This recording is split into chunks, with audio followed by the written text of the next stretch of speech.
तो हेलो बच्चों, कैसे हैं आप।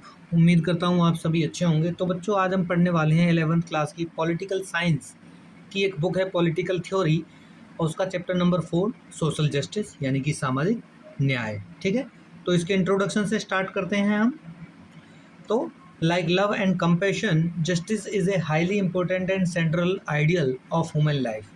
प्रेम या करुणा की तरह जो न्याय है वो मानवीय जीवन का एक अत्यंत महत्वपूर्ण और केंद्रीय आदर्श है। यानी कि मानव के जीवन के लिए जिस तरह से प्रेम चाहिए, करुणा चाहिए, उसी तरह से जो है सोशल जस्टिस यानी कि सामाजिक न्याय भी बहुत ज़रूरी है। बिना सामाजिक न्याय के मनुष्य की जो लाइफ का कोई मायने नहीं है। ठीक है ना। फिर अतीत में ये माना जाता था, ठीक है ना, यानी कि एंशियंट टाइम में ये माना जाता था, पास्ट में ये माना जाता था कि राजा का जो प्रमुख कर्तव्य है वो अपने राज्य में न्याय की स्थापना करना और धर्म को बनाए रखना है। In the past it was believed that the primary duty of king was to establish justice and maintain righteousness in the kingdom. तो न्याय का सरोकार केवल हमारे निजी संबंधों से ही नहीं बल्कि ये हमारे सामाजिक और सार्वजनिक जीवन को भी संचालित करता है। देखिए, जो जस्टिस है वो केवल ऐसा नहीं है कि हमारी जो प्राइवेट लाइफ है या फिर हमारे जो रिलेटिव्स हैं वहीं तक केवल ज़रूरी है, नहीं, बल्कि जो हमारी पब्लिक लाइफ है उसको चलाने के लिए भी जो है सामाजिक न्याय बहुत ज़रूरी होता है। ठीक है, फिर बात करते हैं कि न्याय के माध्यम से हम ये तय करते हैं कि समाज की जो संसाधन है, ठीक है, अधिकार है और कर्तव्यों का वितरण किस आधार पर होना चाहिए। यानी कि इट इज़ थ्रू जस्टिस, यानी कि जस्टिस के द्वारा that we decide on what basis the distribution of resources, rights and duties should happen in the society. यानी कि किस तरह से जो है हम सब चीज़ों को क्या करेंगे, बंटवारा करेंगे या वितरण करेंगे। ठीक है, एक न्यायपूर्ण समाज वह है जहाँ प्रत्येक व्यक्ति को बिना किसी भेदभाव के उसका उचित हिस्सा प्राप्त हो सके। A just society is one where every individual receive their due share without any form of discrimination. यानी कि एक समाज, न्यायपूर्ण समाज कौन सा है, एक अच्छा समाज कौन सा है जहाँ प्रत्येक व्यक्ति को उसका हिस्सा मिले बिना किसी भेदभाव के। ठीक है, व्हाट इज जस्टिस, न्याय क्या है। सो एंशियंट इंडियन सोसाइटी में न्याय क्या था। In ancient Indian society justice was deeply associated with the concept of dharma. यानी कि प्राचीन जो भारत का समाज था उसमें जो न्याय की अवधारणा है, न्याय को किससे जोड़कर देखा जाता था, वो धर्म से जोड़कर देखा जाता था। ठीक है ना। मेंटेनिंग द धर्मा और a just social order was considered the primary duty of king. यानी कि राजा का जो कर्तव्य क्या होता था, न्यायपूर्ण सामाजिक व्यवस्था बनाए रखने के लिए राजा का प्राथमिक कर्तव्य माना जाता था। यानी कि जो धर्म कहता है उस हिसाब से राजा को जो क्या है मेंटेन करना है सब चीज़। ठीक है, एंशियंट चाइना में क्या माना जाता था। So the philosopher Confucius argued that the kings should maintain justice by punishing wrongdoers and rewarding the virtuous. ठीक है, तो दार्शनिक कन्फ्यूशियस ने तर्क दिया कि राजाओं को गलत काम करने वालों को दंडित करना चाहिए और जो सदाचारी जो अच्छे काम करते हैं उनको पुरस्कार देना चाहिए। कन्फ्यूशियस, बच्चों जो हरियाणा बोर्ड वाले बच्चे हैं उनको पता होगा कि जो कन्फ्यूशियस है, आपने फिलोसफीज ऑफ द वर्ल्ड में भी पढ़ा होगा जो 10th क्लास में आती है उनके। ठीक है, फिर एंशियंट जो ग्रीक है यानी कि प्राचीन यूनान में क्या समझते थे लोग। प्लेटो ने अपनी प्रसिद्ध पुस्तक द रिपब्लिक में क्या कहा है, न्याय के मुख्य मुद्दों पर चर्चा करी है। प्लेटो की जो मेजर बुक है वो कौन सी है, द रिपब्लिक है, और उसमें उन्होंने जस्टिस के बारे में डिस्कस किया है बहुत अच्छे से। ठीक है, through the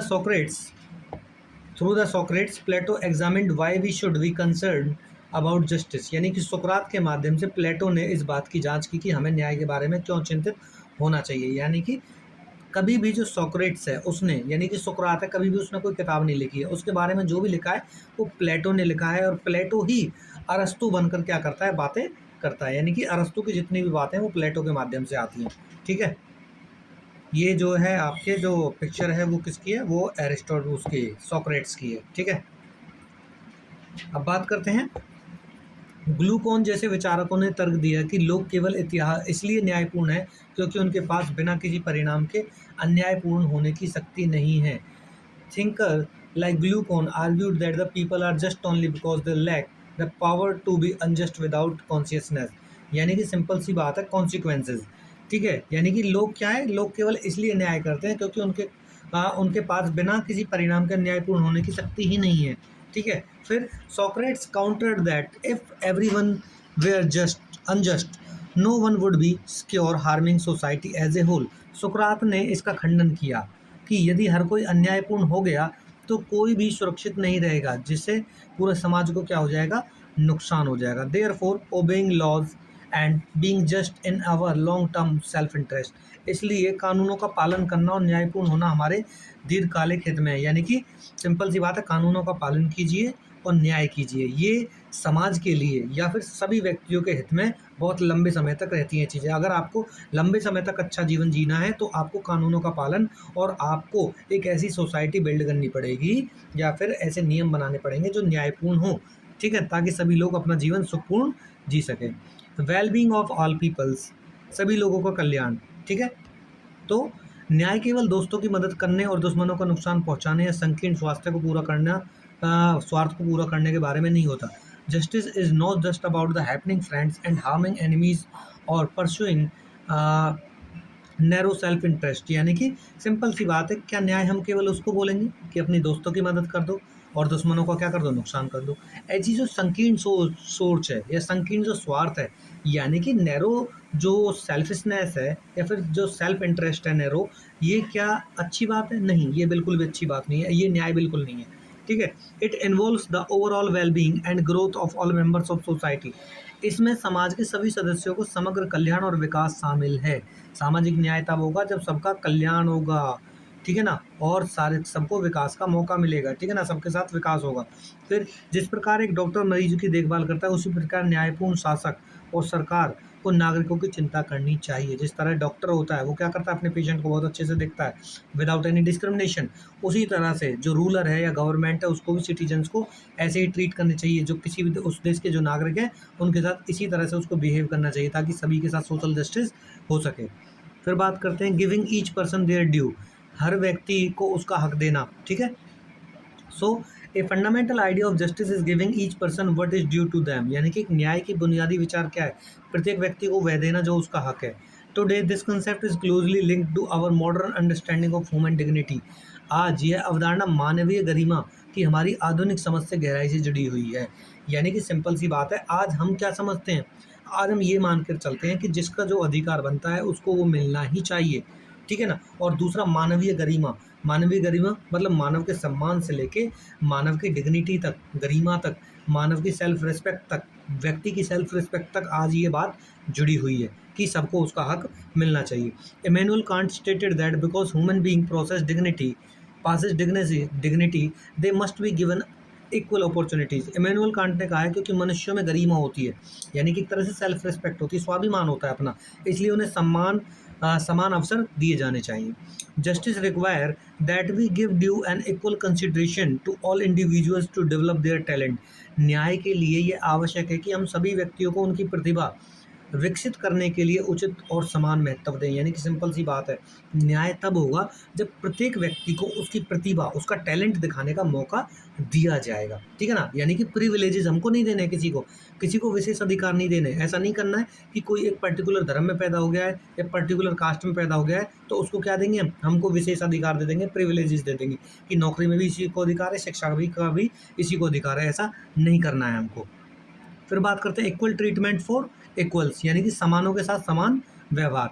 all individual share common characteristics as human beings, यानी कि सभी मनुष्य में मानव होने के नाते समान विशेषताएं होती हैं।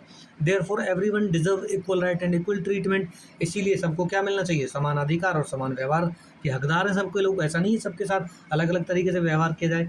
लिबरल जो डेमोक्रेसीज हैं today grant essential civil political and social rights. आज के उदारवादी लोकतंत्र आवश्यक नागरिक, राजनीतिक और सामाजिक अधिकार प्रदान करते हैं। यानी कि जो आज के जो लोकतंत्र है, जितने भी जिन जिन देशों में लोकतंत्र है, डेमोक्रेसी है, वहाँ पर लोगों को क्या मिलता है, नागरिक, राजनीतिक और सामाजिक अधिकार प्रदान करते हैं वो लोग, यानी कि civil political and social rights दिए जाते हैं।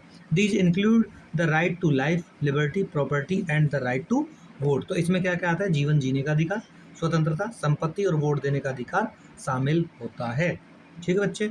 फिर they also include social rights like opportunities to enjoy equal status with others. यानी कि इसमें जो क्या होता है, इसमें दूसरों के साथ समान स्थिति और आनंद लेने के अवसर जैसे सामाजिक अधिकार शामिल है। फिर people should not discriminated against based on class, caste, race and gender. यानी कि सबके साथ समान जो अवसर होंगे सबको, और उनके साथ जो है भेदभाव नहीं किया जाएगा on the basis of class, caste, race and gender, यानी कि वर्ग, जाति, नस्ल या लिंग के आधार पर भेदभाव नहीं किया जाएगा।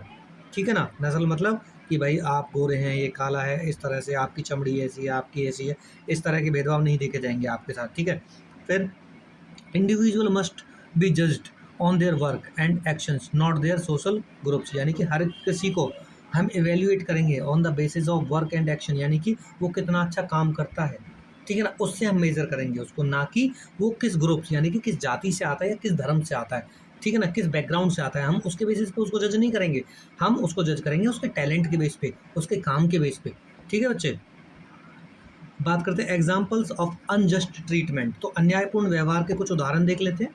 Paying to people differently for delivering pizzas और breaking stones due to caste differences in unjust, यानी कि जातिगत भिन्नता के कारण पिज्ज़ा देने वाले और पत्थर तोड़ने वाले के लिए दो लोगों के अलग अलग भुगतान करना अन्यायपूर्ण है। यानी कि देखिए, सिंपल सी बात है कि भाई अगर हम जातिगत भिन्नता, अगर दो लोग अलग अलग जाति के हैं, ठीक है ना, तो उनके अलग अलग काम के अनुसार अगर हम उनको जो है पे अलग अलग देते हैं, ठीक है, या फिर उनके साथ अन्यायपूर्ण व्यवहार करते हैं, या फिर उनको जैसे कि मान लो जो जितना डिजर्व करता है, जितना पैसा डिजर्व करता है, अगर हम उसको उतना नहीं देते हैं केवल उसकी कास्ट के कारण, जाति के कारण, तो ये उसके साथ बहुत बड़ा अन्याय होगा। फिर a male teacher getting a higher salary than female teacher for same work is wrong, यानी कि सिंपल सी बात है, जैसे कि स्कूल में एक मेल टीचर और फीमेल टीचर पढ़ाते हैं, अगर उन दोनों को सैलरी अलग अलग मिल रही है, और उसको सैलरी ज़्यादा मिल रही है और दूसरा महिला को जो सैलरी है वो कम मिल रही है, तो ये भी एक क्या है, ये अनजस्टिस का एक एग्जाम्पल है। ठीक है बच्चे, ऐसा नहीं होना चाहिए। फिर प्रोपोर्शनेट जस्टिस, यानी कि आनुपातिक जो न्याय है ये क्या है, तो equal treatment is not the only principal of justice, यानी कि समान व्यवहार ही न्याय का एकमात्र सिद्धांत नहीं है। ऐसा नहीं है कि सबके साथ हम समान जो न्याय कर दें वही केवल जस्टिस हो जाएगा, वही न्याय हो जाएगा, नहीं। There are circumstances where treating everybody equal would be unfair, ऐसी परिस्थितियां भी हो सकती हैं जहां सभी के साथ समान व्यवहार करना अनुचित हो। ठीक है ना? जैसे कि giving the same marks to all student in exam regardless of their answers unjust, यानी कि परीक्षा में उनके उत्तरों की परवाह किए बिना सभी छात्रों को समान अंक दे देना सबसे बड़ा अन्याय है। ठीक है? यानी कि ऐसा तो नहीं है भाई, देखिए हम मानते हैं सारे स्टूडेंट इक्वल है, हमको उनके साथ इक्वल ट्रीटमेंट करना है, समान पढ़ाना है, ठीक है, और उनको उन बच्चों को जो है अच्छी शिक्षा देनी है हमको, लेकिन जो बच्चा जैसा सीखेगा, जैसा पेपर में परफॉर्म करेगा, ठीक है ना, परफॉर्म के अकॉर्डिंग ही उसको क्या मिलेंगे, उसको मार्क्स मिलेंगे। ठीक है ना? तो वो उसके साथ सोशल जस्टिस है। सोशल जस्टिस या न्याय केवल ये नहीं है कि सारे बच्चे मान लो 11th क्लास में पढ़ रहे हैं तो सबको सेम मार्क्स दे दो। तो बेटा जो मेहनत करने वाला है, जो ऑनेस्ट है, ठीक है ना, तो वो जो हार्ड वर्किंग है, अगर उसके साथ हम उसके मेहनत के अकॉर्डिंग अगर हम उनके साथ, या फिर उसके पेपर राइटिंग के अकॉर्डिंग अगर हम उसके साथ बिहेव नहीं करते हैं, उसको मार्क्स नहीं देते हैं, तो उसके साथ वो बहुत बड़ा अन्याय होगा। ठीक है? Okay, so marks should be awarded according to their quality and effort put into the answer papers, यानी कि सिंपल सी बात है, जिस हिसाब का उसने पेपर लिखा होगा हमको उस हिसाब के उसके नंबर देने चाहिए। फिर justice means rewarding peoples in proportion to the skill and quality of their efforts, न्याय का अर्थ है कि लोगों को उनके प्रयास के पैमाने और गुणवत्ता के अनुपात में पुरस्कृत करना, यानी कि न्याय का मतलब है कि उनके एफर्ट्स कितने, उन्होंने कोशिश कितनी की है, और प्लस में उन्होंने कितना क्वालिटी से जो है काम किया है, उस हिसाब से उनको अवार्ड देना ही क्या कहलाता है, न्याय कहलाता है, जस्टिस कहलाता है। Society should rewarded different kind of work considering the required effort and skills, समाज को आवश्यक प्रयास और कौशल पर विचार करके विभिन्न प्रकार के कार्यों को पुरस्कृत करना चाहिए। अलग अलग काम के हिसाब से उनका एफर्ट कितना है, उनकी स्किल्स कितनी है, कितना अच्छा काम किया, उस हिसाब से उनको जो है एक तरह से पुरस्कृत, उनके साथ न्याय किया जाना चाहिए, उनको जो अवार्ड दिया जाना चाहिए। फिर डेंजरस कंडीशंस, यानी कि dangerous conditions and risk involve in the job must be factored इन, यानी कि काम में शामिल खतरनाक और परिस्थिति और जोखिम को ध्यान में रखना चाहिए, यानी कि काम में कितना रिस्क है उसको भी हमको ध्यान में रखना चाहिए, उस हिसाब से उसकी सैलरी होनी चाहिए। Some workers like mines and skilled craftsman are not paid according to their risk and skill factors, यानी कि जो खनिज है, जो खदानों में काम करते हैं, ठीक है ना, वो, और दूसरा जो स्किल्ड वर्कर्स हैं उनको, मतलब वो जोखिम उठाते हैं और वो प्रोफिशिएंट भी अपने काम में, लेकिन उसके अकॉर्डिंग उनको सैलरी नहीं दी जाती है, तो ये उनके साथ अनजस्टिस है। सोशली यूजफुल जो प्रोफेशंस है like policeman may not always get reward compare to the others, यानी कि जो पुलिसकर्मी है जो बहुत रिस्क का काम है एक तरह से, ठीक है ना, तो उसके हिसाब से उनको कभी उनकी सैलरी नहीं दी जाती है, ठीक है। फिर for true justice equal treatment must be balanced with the principle of proportionality, सच्चे न्याय के लिए समान व्यवहार को आनुपातिक सिद्धांत के साथ संतुलित किया जाना चाहिए।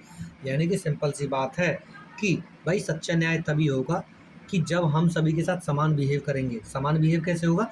जिसकी जितनी योग्यता है, जो जितना स्किल्ड है, जिसके काम में जितना एक तरह से डेंजर है, ठीक है ना, खतरा है, रिस्क है, तो उस हिसाब से उसकी सैलरी होनी चाहिए, तभी हम हर किसी के साथ क्या कर पाएंगे? जस्टिस कर पाएंगे, ठीक है बच्चे।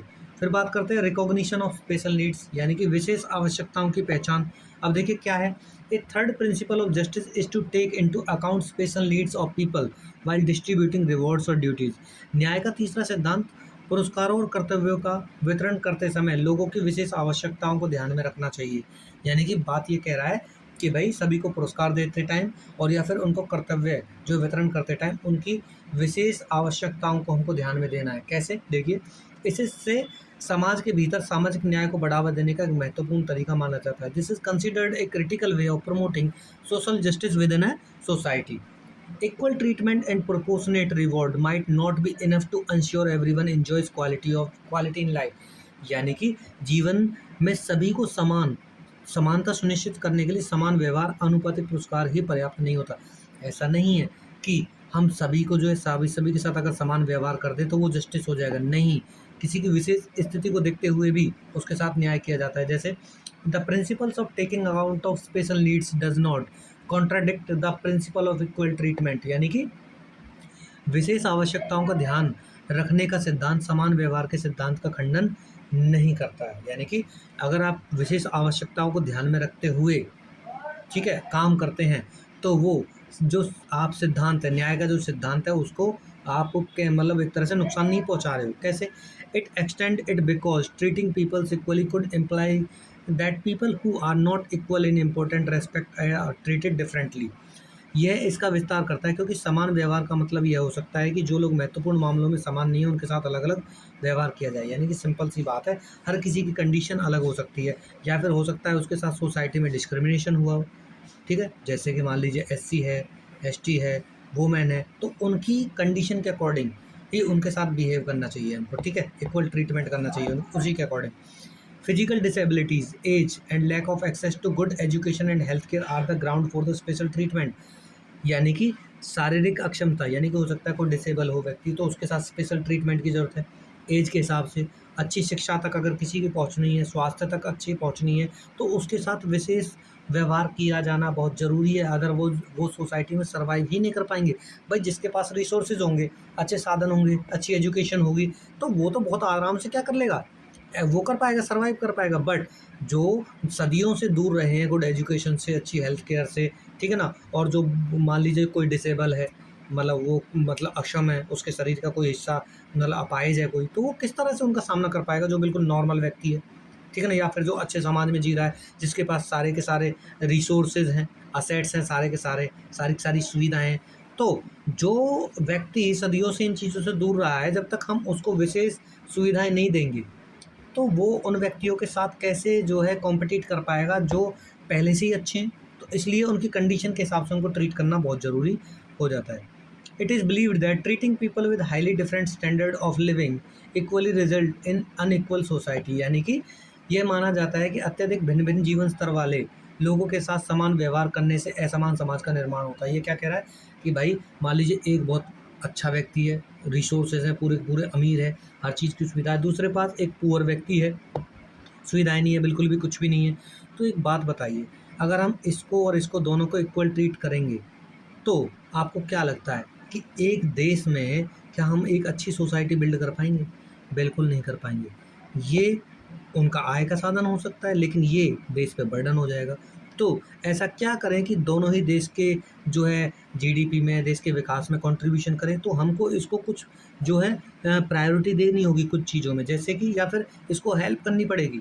कैसे? जैसे कि इसको अच्छी एजुकेशन देनी पड़ेगी, अच्छा हेल्थ देना पड़ेगा, और सिंपल सी बात है, जब तक ये 2 चीज़ें नहीं मिलती हैं किसी भी समाज के व्यक्ति को, जो सदियों से, या फिर वुमेन हो, एससी हो, एसटी हो, या फिर जो भी दबा कुचला जो वर्ग है, अगर हम उसको प्रिविलेजेस नहीं देंगे इन चीज़ों में, या फिर प्रायोरिटी नहीं देंगे इन चीज़ों में, तो याद रखिए वो पिछड़ जाएगा बहुत पीछे, और वो देश पर बोझ बन जाएगा। अगर मान लो उसको अच्छी एजुकेशन, अच्छी हेल्थ मिलती है, तो अच्छी नौकरी मिलेगी, अच्छी नौकरी मिलेगी तो आय अच्छी होगी, आय अच्छी होगी तो देश के लिए टैक्स देगा, और देश के लिए टैक्स देगा तो देश के डेवलपमेंट में योगदान देगा। यानी कि फिर ये जो दोनों व्यक्ति हैं वो इक्वली कॉम्पिटिशन कर सकते हैं, ठीक है ना। अदरवाइज जिसके पास रिसोर्सेज ज़्यादा है, जो रिच ज़्यादा है, वो आगे निकल जाएगा, ठीक है। इस तरह से हम अच्छे समाज की बुनियाद नहीं रख सकते हैं देश में। फिर in India lack of access of good education and health care often combined with the social discrimination on the ground of caste. यानी कि देखिए, भारत में अच्छी शिक्षा और स्वास्थ्य देखभाल तक पहुंच की कमी अक्सर जाति के आधार पर सामाजिक भेदभाव से जुड़ी होती है। याद रखिए, इस देश में, भारत जैसे देश में 2 भारत बसते हैं। एक भारत उनका जिनको अपर कास्ट बोला जाता है, और एक भारत उनको जिनको लोअर कास्ट कंसीडर किया जाता है। याद रखिए, इस देश में 2 भारत बसते हैं।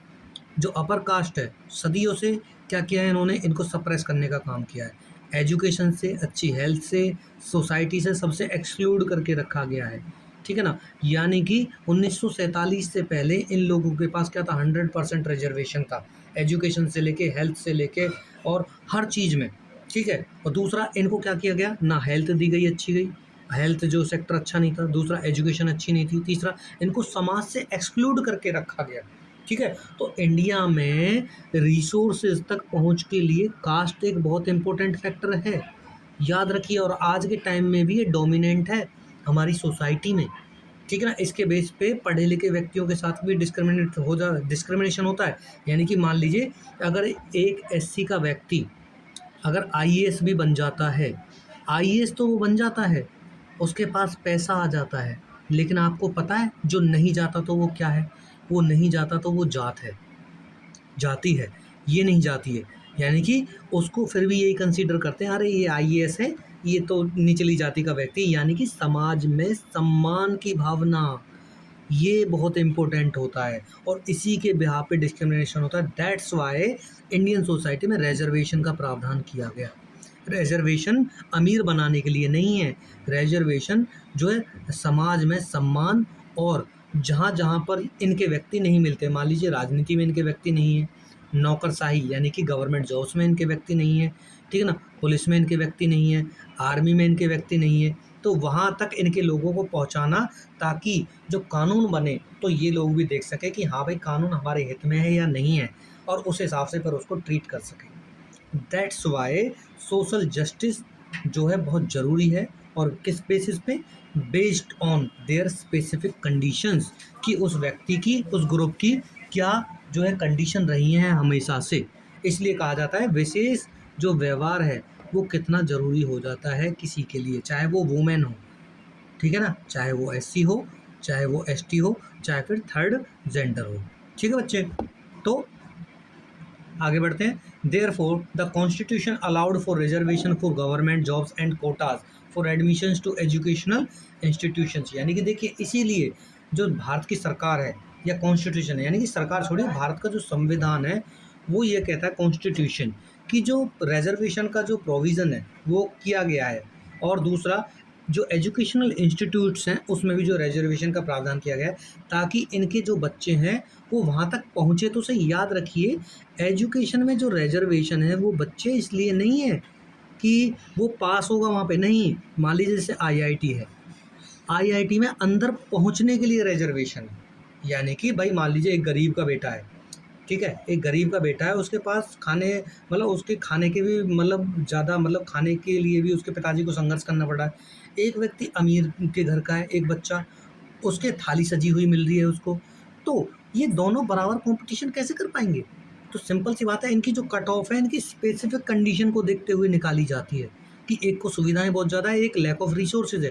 तो सरकार क्या करती है, इनकी कट ऑफ निकालती है, ठीक है, कि कौन समाज में दबा हुआ है और किसको समाज में हमेशा से विशेष अधिकार मिले हैं। लेकिन एक आपको एक डाउट की जो है मैं बात क्लियर कर देता हूँ, डाउट आपका, कि आईआईटी में पहुँचने के बाद असली जंग वहाँ स्टार्ट होती है। जंग कैसे कि बेटा अगर पेपर तो भाई एक जैसा ही बनता है, पेपर लिखना पड़ता है और उसके बाद पासिंग मार्क्स सेम होते हैं, यानी कि पढ़ाई दोनों को वहाँ सेम करनी पड़ती है। केवल आईआईटी में एंट्री करने से कुछ नहीं होता, वहाँ पे पढ़ाई करनी पड़ती है। और समझ लीजिए जब वहाँ पर पढ़ाई करते हैं दोनों पास हो रहे हैं, तो इसका मतलब क्या हुआ कि भाई दोनों में काबिलियत थी, लेकिन एक की काबिलियत उसके सोशल बैकग्राउंड की वजह से पीछे रह गया था और एक उसके प्रिविलेजेस की वजह से आगे आ गया था। तो इसलिए रिजर्वेशन है, केवल संस्थान यूनिवर्सिटी में पहुंचने के लिए रिजर्वेशन है, वहाँ पास होने के लिए रिजर्वेशन नहीं है बच्चे, ठीक है ना। तो ये बहुत गलत धारणा है कि रिजर्वेशन देश का नुकसान कर रहा है। नहीं, रिजर्वेशन नहीं होता तो याद रखना इस देश की 1/4 जनसंख्या हमेशा समाज से बहिष्कृत हो जाती, ठीक है ना, उनके साथ जस्टिस नहीं होता। ठीक है बच्चे। अच्छा जी, अब बात करते हैं किसकी। These special provisions are specially design for people belonging to schedule caste and schedule tribe. तो जो स्पेशल प्रोविजंस है वो किसके लिए किया गया है, शेड्यूल कास्ट और शेड्यूल ट्राइब के लिए किया गया है। शेड्यूल कास्ट जो आपके आसपास रहते होंगे, जिनको एससी में काउंट करते हैं हम, ठीक है ना, और शेड्यूल ट्राइब जो जंगलों में रहते हैं, ठीक है ना बच्चे। फिर government often find it difficult harmonise the three distinct principles of justice discussed. सरकारों को अक्सर चर्चा किए गए न्याय के 3 अलग अलग सिद्धांतों में तालमेल बिठाना मुश्किल लगता है। These 3 principles are equal treatment for equals, recognition of different efforts and provisions of minimum standard of living for the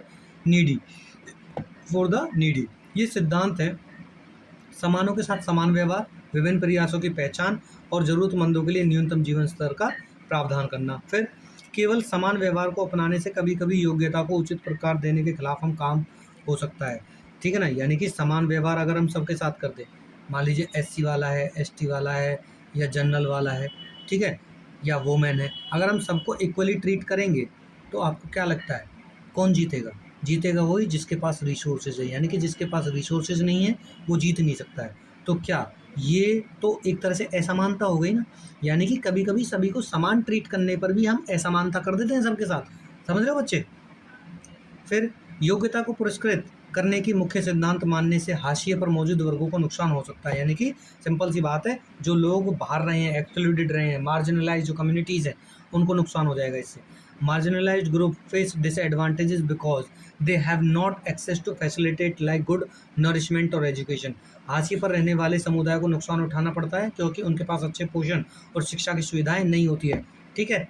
फिर एक देश में अलग अलग समूह इस बात पर आधार पर अलग अलग नीतियों का समर्थन करते हैं कि वे न्याय के सिद्धांत पर जोर देते हैं। किस सिद्धांत पर जोर देते हैं? Different group in the country might favour different policies depending upon their principles of justice they emphasize. फिर it then become a primary function of government to harmonize these different principles to promote a just society। इसके बाद न्यायपूर्ण समाज को बढ़ावा देने के लिए इन विभिन्न सिद्धांतों का तालमेल बिठाना सरकारों का एक प्राथमिक कार्य है, यानी कि जिसकी जैसी कंडीशन है, जिसका जैसे समाज में सम्मान है, रेस्पेक्ट है, या फिर जिसको समाज ने जैसे ट्रीट किया है, उसी के अकॉर्डिंग सरकार क्या करती है, कदम उठाती है, उसी के जरिए हम न्याय तक पहुँच सकते हैं, सामाजिक न्याय तक पहुँच सकते हैं, ठीक है। फिर बात करते हैं हम जस्ट डिस्ट्रीब्यूशन। सो न्यायपूर्ण वितरण, just distribution. To achieve social justice government must do more than just ensure law treat individual fairly, यानी कि सामाजिक न्याय प्राप्त करने के लिए सरकारों को केवल ये सुनिश्चित करने से अधिक करना होगा कि कानून व्यक्तियों के साथ निष्पक्ष व्यवहार करे। फिर social justice also concern the just distribution of goods and service with in a society. सामाजिक न्याय का संबंध समाज के भीतर वस्तुओं और सेवाओं के न्यायपूर्ण वितरण से भी है, यानी कि जिसका जितना हक बनता है उसको उतना मिलना चाहिए। This distribution applies between different nations as well as between different groups and individual। यह वितरण विभिन्न देशों के बीच, साथ ही साथ विभिन्न समूह और व्यक्तियों के बीच लागू होता है, ठीक है। फिर if there are seriously economic and social inequalities it become necessary to redistribute important resources, यानी कि यह गंभीर आर्थिक असमानताएं हैं। यदि गंभीर आर्थिक और सामाजिक असमानताएं हैं तो महत्वपूर्ण संसाधनों का पुनर्वितरण आवश्यक हो जाता है, ठीक है ना। जैसे कि मान लीजिए हमारे देश में क्या किया गया था, लैंड डिस्ट्रीब्यूशन, रीडिस्ट्रीब्यूशन किया गया था, ठीक है ना। क्यों? क्योंकि ज़्यादातर लोग ऐसे हैं जिनके पास ज़मीन नहीं है तो हमारा देश एग्रीकल्चर प्रधान है, तो वो खेती कैसे करेंगे, और खेती नहीं कर पाएंगे तो वो देश के विकास में कैसे रोल निभाएंगे। इसलिए जो सामाजिक रूप से पिछड़े हुए लोग थे उनको सरकार क्या देती है, कई बार लैंड जो है देती है। ठीक है, फिर this redistribution is required to provide something like a level playing field for all citizens। सभी नागरिकों के समान अवसर मंच प्रदान करने के लिए इस पुनर्वितरण की आवश्यकता होती है, ताकि जो है समान सब लोग समानता सेम फील्ड पर आ सके। यानी कि सिंपल सी बात है, अगर सब इक्वल हो जाएंगे इसके बाद तो ही तो वो कंपटीशन कर पाएंगे। फिर social justice require that people enjoy basic equality of life conditions and opportunities. सामाजिक न्याय के लिए आवश्यक है कि लोग जीवन की बुनियादी स्थितियों और अवसरों की समानता का आनंद लें। यह बुनियादी समानताएं प्रत्येक व्यक्ति के लिए अपने उद्देश्य को पूरा करने और खुद को अभिव्यक्ति करने के लिए आवश्यक है। यानी कि this basic equality is necessary for each person to pure their objectives and express themselves. यानी कि सिंपल सी बात है, ये इसलिए ज़रूरी है ताकि प्रत्येक व्यक्ति खुद को अभिव्यक्त कर सके, अपने टैलेंट को दिखा सके। ठीक है, in our country the constitution abolish the practice of untouchability to promote social equality. इसीलिए हमारे संविधान में जो है अस्पृश्यता, छुआछूत को ख़त्म कर दिया गया है आर्टिकल 17 के तहत। ठीक है, जो एक तरह से छुआछूत का मतलब होता है, अनटचेबिलिटी मतलब जो अपर कास्ट के लोग थे, ठीक है ना, खासकर जो ब्राह्मण वर्ग है, ये क्या मानता है, ये मानता है कि जो SC ST के जो लोग हैं ये क्या होते हैं, अपवित्र होते हैं ये, और इनकी जो परछाई भी अगर पड़ गई, इनके जो पैरों के निशान भी अगर रास्ते में पड़ गए, और अगर हमारा पैर उन पे गलती से पड़ जाता है तो यहाँ तक कि आपको पता है इनके गले में हांडी भी टकी होती थी कि अपना थूक ही अपने पास ही रखेंगे, उस हांडी में थूकेंगे। इनके कमर पे झाड़ू बंदी होती थी ताकि इनके पैरों के निशान जो पड़े बने वो साथ के साथ मिटते चले जाएं, और जो ब्राह्मण है या उससे अलग अलग जो क्षत्रिय वगैरह है, अगर उनका पैर उनके पैरों के निशानों पे ना पड़े ताकि वो अपवित्र ना हो। ये लोग ऐसा मानते थे कि अगर इनकी परछाई भी इनके ऊपर पड़ जाएगी तो अपवित्र हो जाएंगे, गंगा जल से अपने घर को देते थे, अपने आप को धोते थे। ठीक है ना, तो इस तरह से डिस्क्रिमिनेशन किया है, यानी कि अनटचेबिलिटी कि टच भी कर दिया तो भी अपवित्र हो जाएंगे। ठीक है ना, उस चीज़ को हमारे संविधान ने ख़त्म कर दिया। This ensure that people belonging to lower caste have access to temples, jobs, basic necessity like water. यानी कि जो भारत का संविधान है उसने क्या सुनिश्चित किया, जो लोअर कास्ट के जो लोग हैं वो मंदिरों में जा सकते हैं, नौकरियों में समानता मिलेगी, पानी पीने का अधिकार। यानी कि सोच के देखिए, जब हमारा संविधान ये कह रहा है कि पानी पीने तक का अधिकार कॉन्स्टिट्यूशन ने दिया है, दैट मीन्स आपको 1927 की एक घटना है जिसका नाम है महाड़ सत्याग्रह, याद रखना कौन सा, महाड़ सत्याग्रह। इसके बारे में एक बार पढ़ना आप, ये क्या है महाड़ सत्याग्रह। आपसे रिक्वेस्ट है मेरी, प्लीज़ इसको एक बार पढ़ना कि ये क्या था। आज से अगर 100 साल पीछे चले जाओगे ना, करेक्ट, SC ST को तालाब से पानी पीने का अधिकार भी नहीं था, बल्कि उस तालाब से कुत्ते, बिल्ली, भैंस, गाय सब पानी पी सकते हैं, लेकिन एक SC का व्यक्ति जो क्या है, वो वुमेन है, वो उससे पानी नहीं पी सकता है। तो याद रखिए कि डिस्क्रिमिनेशन का लेवल कितना रिजिड रहा होगा, कितना सोशली एक्सक्लूड किया गया होगा इनको। तो आप सोच सकते हैं कि अगर इनके साथ भारत की सरकार, भारत का संविधान अगर न्याय नहीं करता तो आपको क्या लगता है, क्या ये व्यक्ति कभी भी अपना विकास कर पाते, नहीं कर पाते। ठीक है, तो different state government has also taken measures to redistribute important resources like land through the land reforms। विभिन्न राज्य की सरकारों ने भूमि सुधार के माध्यम से भूमि जैसे महत्वपूर्ण संसाधनों को निष्पक्ष तरीके से पुनर्वितरित करने का उपाय किया, यानी कि बिना किसी डिस्क्रिमिनेशन के लैंड रिडिस्ट्रीब्यूट किया गया। Differences of opinion on how to distribute resources and ensure equal access often arouse fierce passion।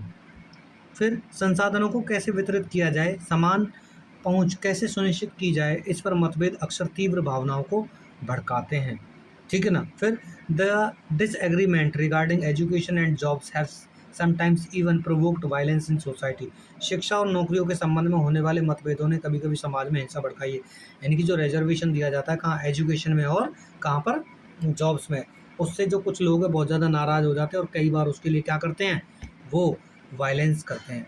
याद रखिए, इस देश में जब OBCs को आरक्षण दिया गया 1991 के आसपास का, OBCs की जनसंख्या इस देश में 60% है, 60 से 65%, और उनको रिजर्वेशन दिया जाता था 27%। और जिन लोगों की परसेंटेज ही केवल 12 से 15% है, उन लोगों का जो आज के टाइम में आप 2026 में भी देखेंगे ना, तो इनके लोग आज भी 95% से लेकर 97% तक सीटों पर बैठे हुए हैं, यानी कि जिनकी जनसंख्या ही 12% है।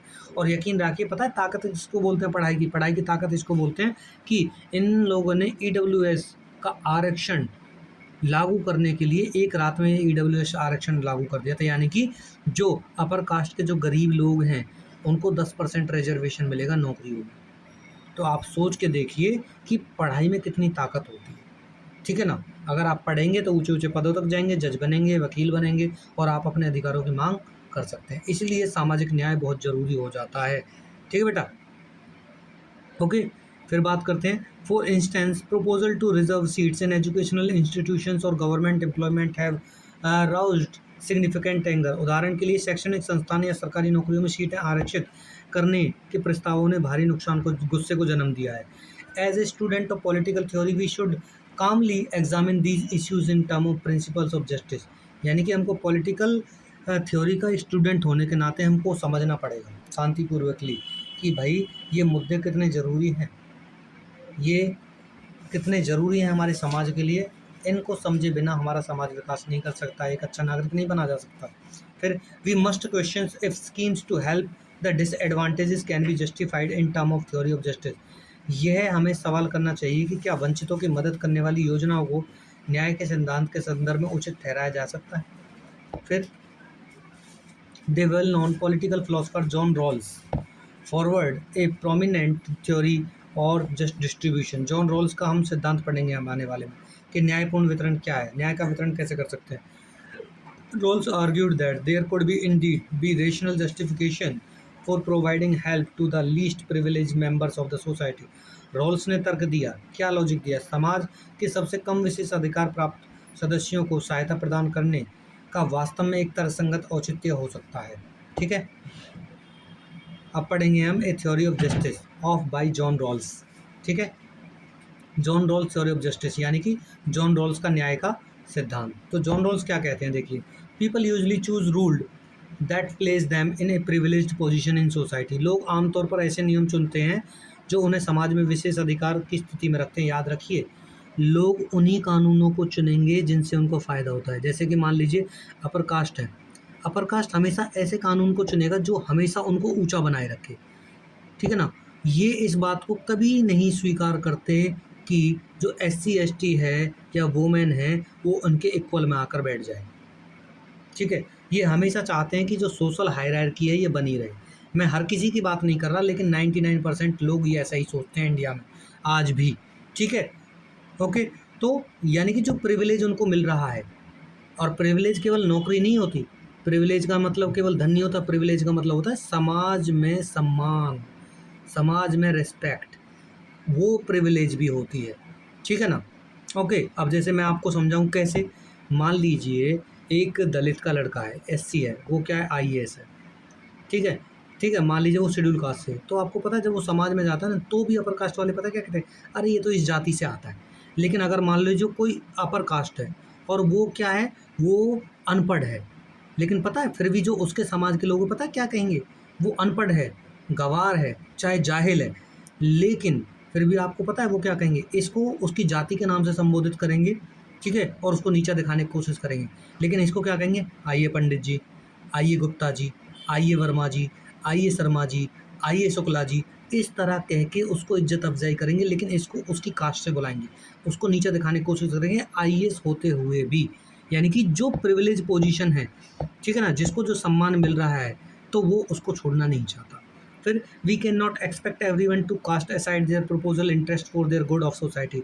हम सभी ये उम्मीद नहीं कर सकते कि वो समाज की भलाई के लिए अपने व्यक्तिगत हितों को छोड़ दे। और सिंपल सी बात है भाई, जिसको प्रिविलेज मिल रहा है ना, वो क्यों छोड़ना चाहेगा? उसको तो सुविधा मिल रही है ना, उसको तो सम्मान मिल रहा है ना।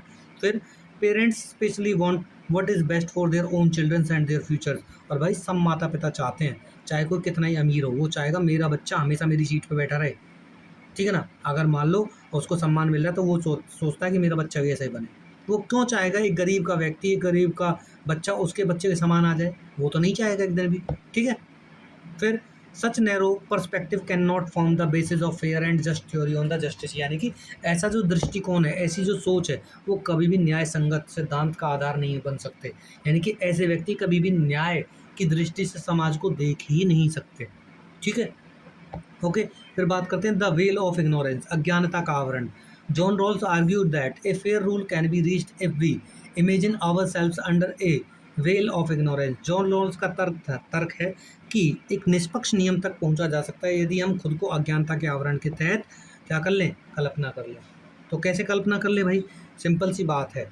इस स्थिति में हम नहीं जानते कि भविष्य के समाज में हम किस स्थान पर होंगे। यानी कि जॉन रॉल्स कहते हैं अज्ञानता का आवरण का मतलब है कि हमको नहीं पता कि हमारी भविष्य में क्या स्थिति होगी। ठीक है, और जब हमको नहीं पता ना हम भविष्य में कहाँ होंगे, हम पैदा कहाँ होंगे, किस समाज में पैदा होंगे, हमको अधिकार कौन कौन से दिए जाएंगे, क्या हम गरीब होंगे, क्या हम शोषित होंगे, ठीक है ना। तो जब हमको नहीं पता है कि हमारी स्थिति क्या होने वाली है, तब हम पता है क्या सोच के लॉ बनाएंगे, तब हम ये सोच के लॉ बनाएंगे कि हो सकता है भाई मैं सबसे बुरी कंडीशन में फंस जाऊं। मान लीजिए अगर आपको नहीं पता कि आप अपर कास्ट में पैदा होने वाले हैं, आप ब्राह्मण पैदा होने वाले हैं, आप क्षत्रिय पैदा होने वाले हैं, आप कुछ भी पैदा होने वाले हैं, आपको नहीं पता है, तो याद रखना आप इस नज़रिए से देखेंगे कि हो सकता है मैं समाज के सबसे निचले तबके में पैदा हो जाऊं, और फिर आप उस हिसाब से कानून बनाएंगे कि समाज का जो सबसे लोएस्ट दर्जे का व्यक्ति है उसको किस तरह से जो है समाज में सम्मान दिलाया जा सके, एजुकेशन दिलाई जा सके, डेवलपमेंट कराया जा सके। इस हिसाब से आप कानून बनाएंगे। लेकिन अगर आपको पहले ही पता होगा ना कि आप राजा के घर में पैदा होने वाले हैं, तो यकीन मानिए आप कानून ऐसे बनाएंगे जो राजा के हित में होंगे। ठीक है ना, इसको बोलते हैं अज्ञानता का आवरण। ठीक है, हमें अपनी जाति वर्ग लिंग का पता नहीं होगा और न ही हम ये अमीर या गरीब होंगे, तो हमको पता ही नहीं है। फिर चूंकि कोई भी अपने भविष्य की पहचान नहीं जानता, इसलिए हर कोई ऐसे नियम चुनेगा जो सदस्यों के लिए निष्पक्ष हो। ठीक है, अगर हम अपना फ्यूचर नहीं जानते तो वो everyone will choose rules that fair for all members, तो वो ऐसे नियम चुनेगा जो सभी के लिए लाभदायक होंगे। फिर वो ऐसे नहीं चुनेगा जो किसी एक के लिए होंगे। प्रोटेक्टिंग द वर्स्ट ऑफ, समाज के सबसे कमजोर वर्ग की रक्षा करना। ठीक है, under this the well of ignorance the rational person will think from the perspective of the worst of.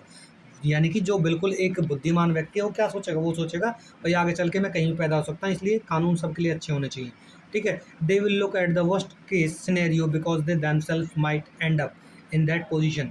वो सबसे खराब स्थिति के बारे में सोचेगा और वो क्या करेगा, फिर वहाँ तक सारी चीज़ों की पहुँच सुनिश्चित करेगा कि सब तक जो है समान सम्मान और जो है अच्छे रिसोर्सेज की पहुँच होनी चाहिए।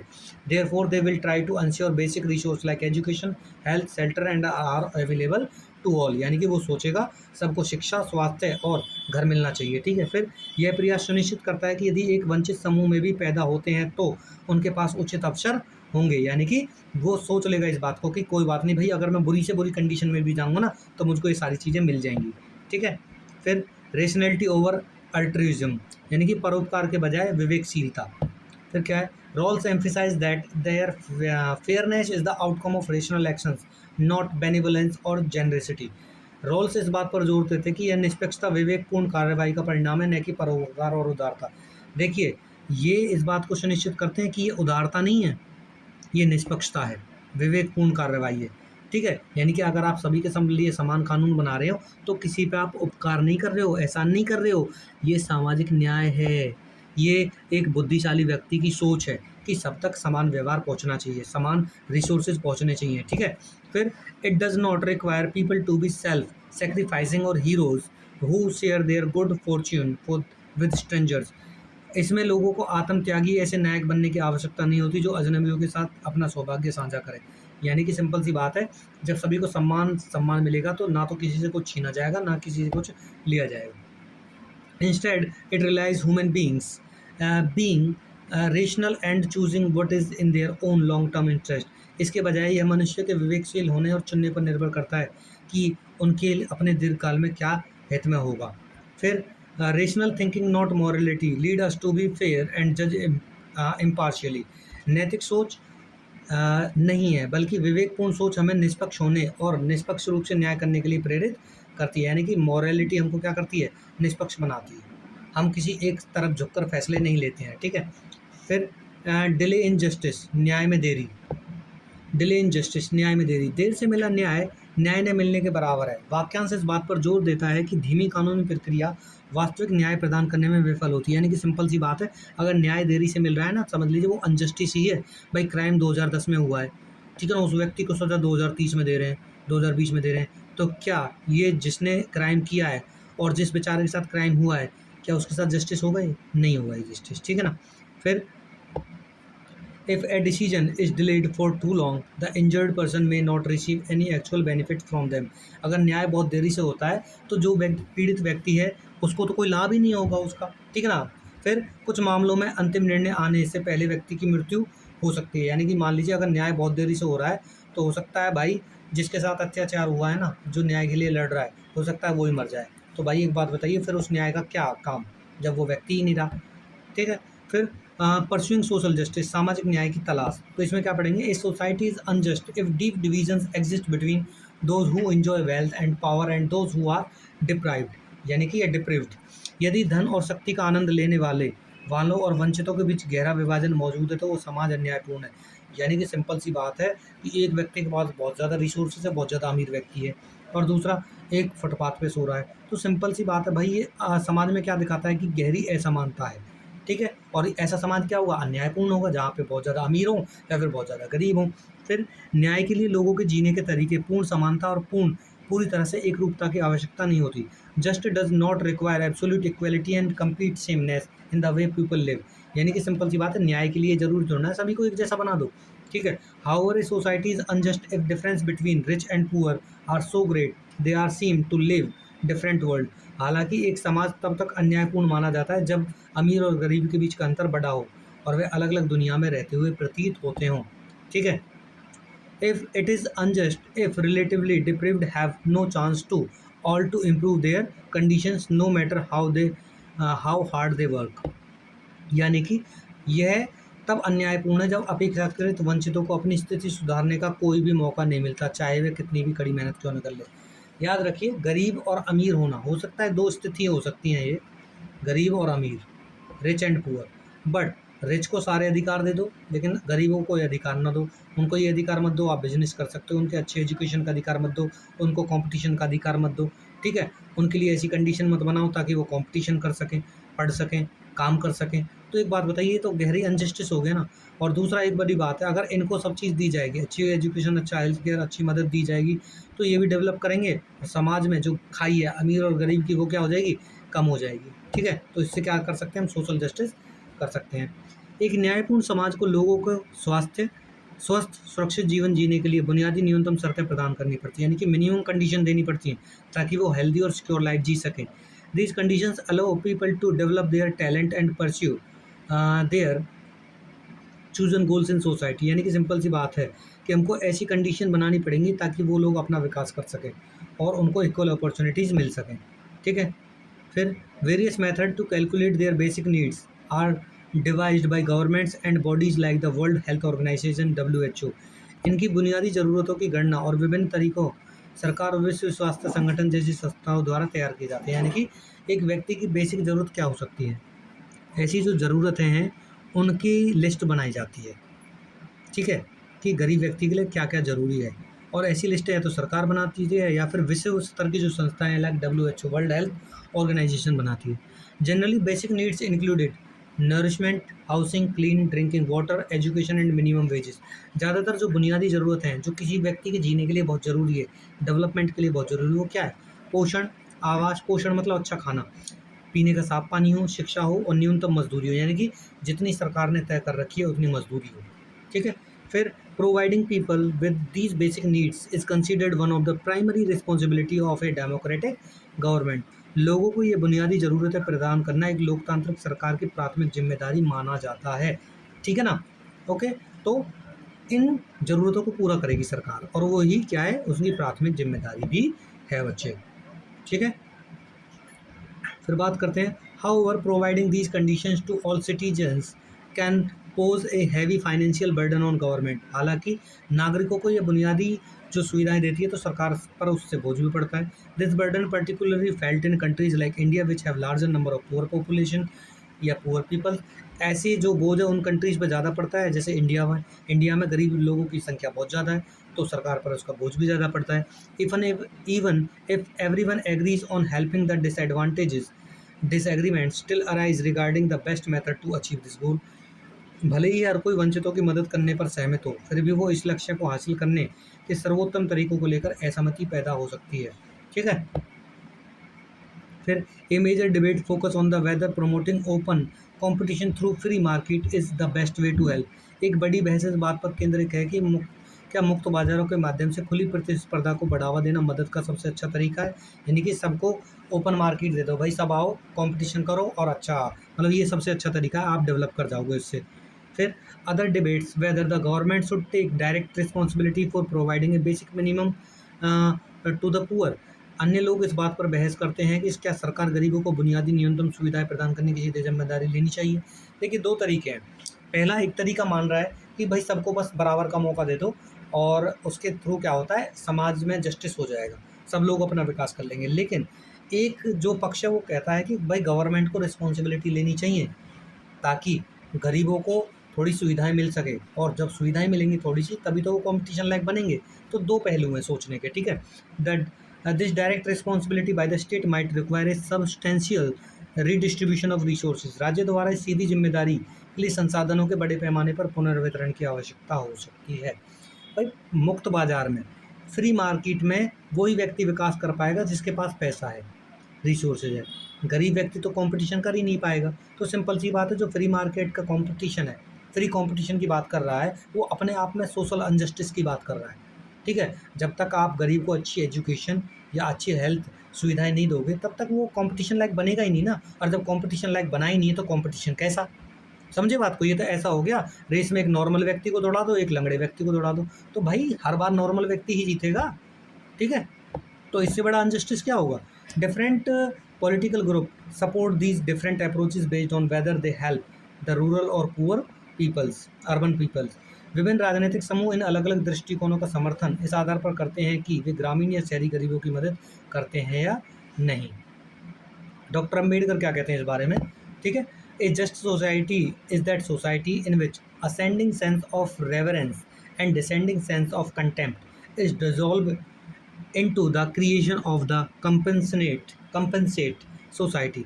एक न्यायपूर्ण समाज वह समाज है, यानी कि न्यायपूर्ण समाज कौन सा होता था, जिसमें सम्मान की बढ़ती भावना होनी चाहिए, यानी कि प्रत्येक व्यक्ति का सम्मान बढ़ता रहना चाहिए, और अवमानना की घटती भावना होनी चाहिए, यानी कि जो दूसरे की रिस्पेक्ट नहीं करते हैं वो भावना घटनी चाहिए, दूसरे की ग्रोथ को देखकर चलते हैं वो भावना घटनी चाहिए, सबको जो है नहीं चाहते कि सबको समान डेवलपमेंट मिले वो भावना घटनी चाहिए। ठीक है ना। तो दयालु समाज के निर्माण में विलीन हो जाती है।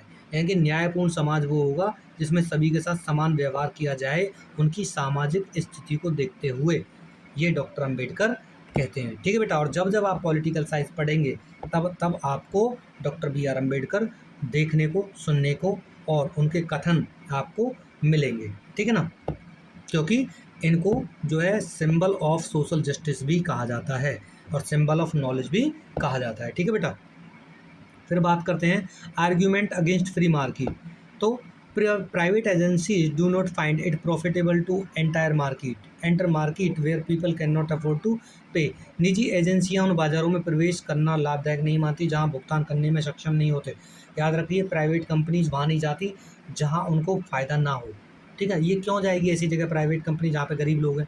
मान लीजिए पिज़्ज़ा वाली कंपनी है, पिज़्ज़ा वाली कंपनी गरीब मार्केट या गरीब शहर में क्यों जाएगी भाई। वो तो उस शहर में खोलेगी ना जहाँ पे अमीर लोग ज़्यादा हो, जहाँ पे पिज़्ज़ा ज़्यादा बिके। गरीब को तो बेचारे को वैसी रोटी की जो है एक तरह से रिक्वायरमेंट है, पैसा ही नहीं है उसके पास, तो पिज़्ज़ा कहाँ से खरीदेगा वो। They may prefer not to provide cheap standard service in remote और रूरल एरियाज़। ये उन इलाकों में जाते नहीं है जो सस्ती हैं और जो रूरल है, दूर दराज इलाके हैं। फिर this is why there may be few private schools rural areas though setup may be a low quality. यानी कि इसीलिए आप देखेंगे गांव में बहुत कम प्राइवेट स्कूल मिलते हैं, और मिलते भी हैं तो उनकी जो क्वालिटी है, क्वालिटी ऑफ एजुकेशन है, बहुत मतलब अच्छी नहीं है। The same lack of quality and access would apply to the health care और हाउसिंग। इसी तरह से आप देखते हो जो हेल्थ केयर अच्छे अच्छे हॉस्पिटल है वो आपको अर्बन एरियाज़ में देखने को मिलेंगे और आपको वहाँ पे नहीं देखने को मिलेंगे। अच्छी अच्छी जो सर्विसेज है, यानी कि private enterprises provide superior quality service compare to the government institutions but at a higher cost. यानी कि जो निजी उद्यम है सरकारी संस्थानों की तुलना में बेहतर गुणवत्ता वाली सेवाएं प्रदान करती है लेकिन अधिक लागत पर। यानी कि प्राइवेट कंपनीज़ या प्राइवेट जितनी भी जो ऑर्गेनाइजेशंस हैं वो अच्छी क्वालिटी की सर्विस देती हैं, लेकिन याद रखिए क्वालिटी अच्छी है तो वो जाएगी भी वहाँ जहाँ अच्छे वेल्दी लोग होंगे, प्रॉस्पेरस लोग होंगे, अमीर लोग होंगे, ठीक है ना, क्योंकि उनकी जो सर्विसेज हैं वो सस्ती होंगी ही नहीं। फिर the high cost of the such services may put them completely out of reach of the poor. तो ऐसी जो हाई लागत, यानी कि भाई मान लीजिए जिनकी सर्विसेज ऊँची है, मान लीजिए अच्छा हॉस्पिटल है, तो अच्छे हॉस्पिटल में गरीब तो जा ही नहीं पाएगा, ठीक है ना। तो सिंपल सी बात है, गरीब की पहुँच से दूर हो गया वो पैसे ही। फिर बात करते हैं free market eventually tend to work in the interest of the strong wealthy and powerful, यानी कि सिंपल सी बात है, जो मुक्त व्यापार है वो केवल अमीर व्यक्ति या शक्तिशाली के हित में काम करता है। The result may be to deny rather than extended opportunities for those who are relatively week.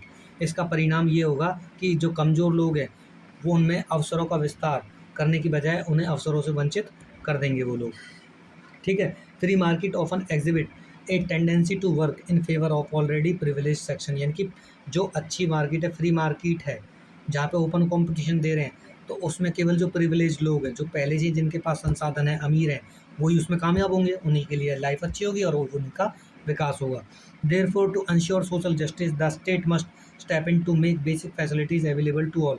इसीलिए समाज जो है, सामाजिक न्याय सुनिश्चित करने के लिए राज्य स्टेट का दखलअंदाज करना बहुत ज़रूरी है, ताकि जो फंडामेंटल जो नीड्स हैं उनको पूरा किया जा सके, जैसे हेल्थ, एजुकेशन वगैरह, ताकि वो भी कंपटीशन के लायक बन सकें। तो कंक्लूजन क्या कहता है? Disagreement about issues of distribution and justice are inevitable even healthy democracy. लोकतंत्र में वितरण और न्याय के मुद्दों पर मतभेद अपरिहार्य या स्वास्थ्य भी होता है, यानी कि सिंपल सी बात है, कोई एग्री हो सकता है, कोई डिसएग्री हो सकता है। They force us examine different point of view and rationally defend our own opinion. वे हमें विभिन्न दृष्टिकोणों की जांच करने और तर्कसंगत रूप में अपनी राय का बचाव करने के लिए मजबूर करते हैं।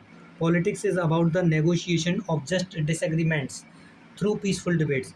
राजनीति शांतिपूर्ण बहस के माध्यम से ऐसे मतभेदों को सुलझाने के बारे में है। Studying the principal of justice help us come sorry studying the principle of justice help us come to an agreement regarding the best way of pursuing justice। न्याय के सिद्धांतों का अध्ययन हमें न्याय पाने के सर्वोत्तम तरीके के संबंध में समझौते पर पहुंचाने में मदद करता है, यानी कि सिंपल सी बात है कि जब हम न्याय के बारे में पढ़ते हैं, न्याय के सिद्धांतों के बारे में पढ़ते हैं, तो हम एक ऐसे कंक्लूजन तक पहुंच सकते हैं जो हमको न्याय तक पहुंचाता है। तो लास्ट में जेएस मिल क्या कहते हैं? जेएस मिल कहते हैं, justice implies something which it is not only right to do and wrong not to do, but which some individual person can claim from us as his moral right। न्याय में कुछ ऐसा निहित है जिसे करना न केवल सही है और न करना गलत है, बल्कि जिस पर कोई व्यक्ति अपने नैतिक अधिकार के रूप में हमसे दावा कर सकता है। ठीक है बच्चे, तो इसी के साथ जो आपका ये चैप्टर है ये ख़त्म होता है, और आप पढ़िए और बढ़िए अच्छे से, और इस वीडियो को शेयर कीजिए ताकि ज़्यादा लोगों तक पहुँचे, और मैं और जो है जोशीले तरीके से या फिर एक अच्छे माइंड से और वीडियोस बना सकूँ। थैंक यू बच्चों।